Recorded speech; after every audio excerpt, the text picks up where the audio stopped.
We've all heard about the importance of the environment, and to date a lot of what we've done has been called sustainability, which is great in principle, but a lot of that has been about just trying to be a bit less bad, and we need to go beyond that. We know that's not enough. We actually need to get to the point where, as a species, we're having a positive impact and we're restoring some of the damage that we've done over the last 50 to 100 years.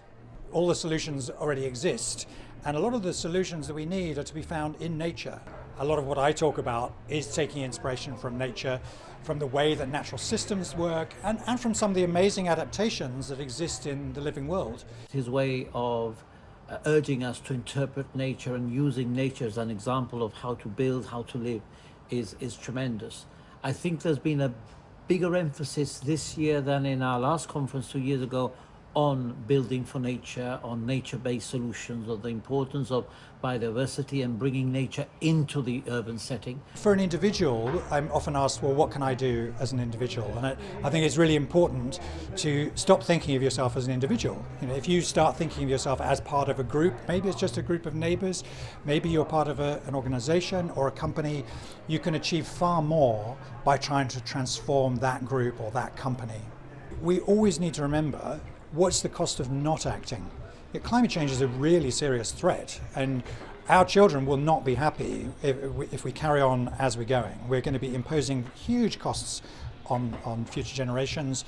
We're going to be imposing huge costs on the insurance industry, which are going to come back to us as citizens.